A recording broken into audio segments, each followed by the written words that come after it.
O mundo todo envelhece. As nações devem buscar integrar os mais velhos na sociedade e mantê-los economicamente independentes.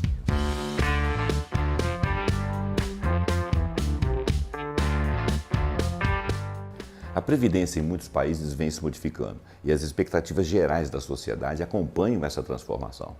O envelhecimento da população pode ser observado nitidamente nos países desenvolvidos. Na Europa, uma pessoa de 60 anos de vida pensa viver mais 30 anos em média, o que significa um terço a mais de vida.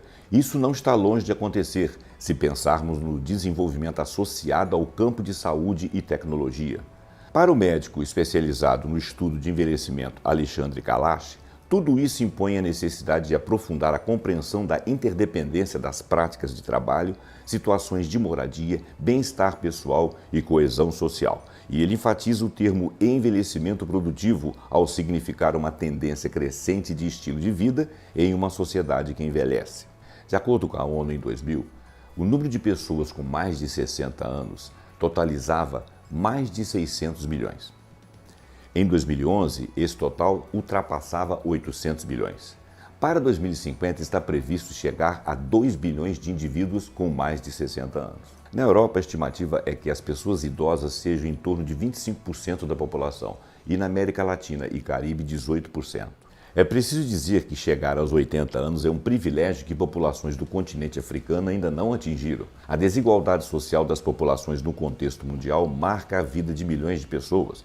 Enquanto uma criança nascida no Japão tem uma expectativa de vida de mais de 85 anos, uma criança nascida em Serra Leoa, na África, tem a expectativa de vida de 36 anos apenas. De qualquer forma, envelhecimento é um fenômeno observado no mundo, sim, desde que nós retiramos alguns países da África e de algumas periferias do mundo.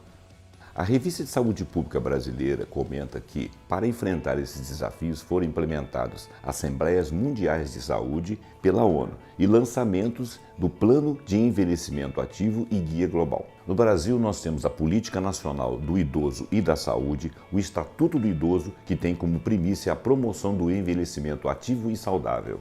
Com o envelhecimento da população, a presença de idosos no mercado de trabalho fica ainda mais incisiva. Porém, a crise econômica iniciada em 2008 impôs condições injustas a esta fatia da sociedade.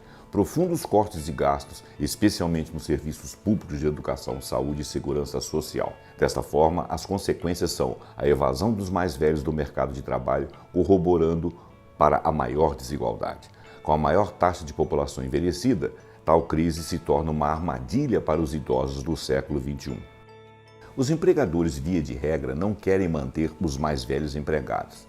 As mudanças tecnológicas foram rápidas e isso é um problema para esse grupo etário.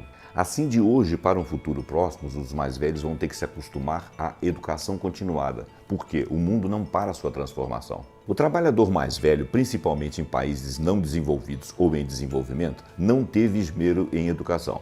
Dados do censo de 1990 mostraram que um percentual alto de mais velhos não tiveram educação formal ou não haviam completado a escolaridade primária. Mesmo em países desenvolvidos, onde a educação compulsória foi implementada em meados do século passado, os idosos que têm educação formal têm menos de 8 anos de escolaridade, mas isso também está mudando na atualidade. Ocorre então que, por uma modificação de paradigmas, os mais velhos completaram seus currículos escolares, porque hoje em dia as pessoas procuram ter níveis de escolaridades mais amplos.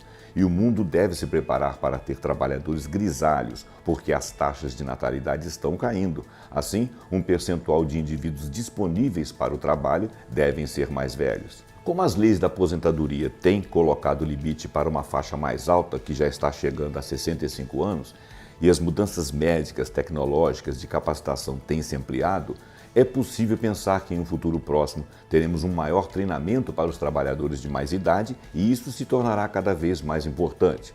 Para Úrsula Lehr, pesquisadora de idade e política, a imagem negativa do atual trabalhador mais velho precisa mudar. O preconceito deve dar lugar a uma avaliação realista da habilidade ocupacional que, na maioria das áreas, não se deteriora com o aumento da idade.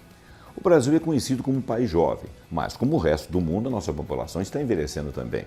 O Banco Mundial, em 2011, estimava que, nos 40 anos vindouros, a taxa de crescimento seria de 3,2%, porque a expectativa de vida vem aumentando.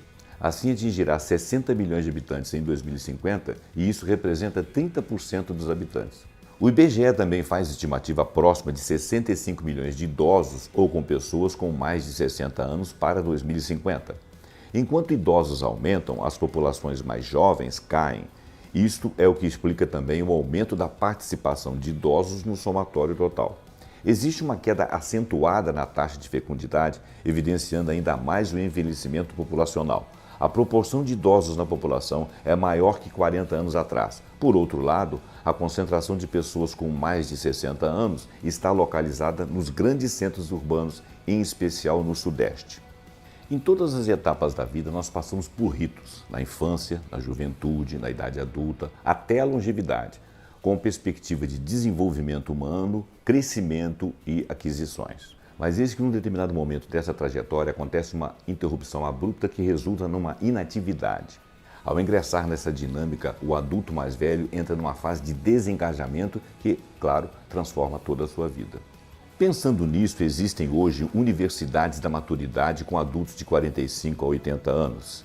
Dentre os objetivos assumidos está a consolidação do compromisso social e político dessas universidades com a sociedade, a democratização do saber, possibilitando às pessoas adultas e idosas o acesso com perspectiva de educação permanente, zelando pelo resgate da cidadania e no desenvolvimento do espírito de convivência. Dentre os objetivos, o primeiro será buscar um novo espaço de pertencimento, evitando o gradativo desenraizamento e desengajamento social. Por outro lado, tornam aptos esses segmentos de realizar trabalho e ganho face às transformações que vêm ocorrendo no mundo. Assim, vemos que a sociedade humana precisa de aprender a atualizar-se face aos desafios contemporâneos, às necessidades afetivas, como o medo da solidão, viuvez, depressão e principalmente perpetrar vínculos humanos. O Tá na Rede fica por aqui, esperando que você tenha gostado dessa visão do mundo que nos atinge. Se você gostou, você curte, você compartilha, você comenta com os amigos e até o próximo vídeo.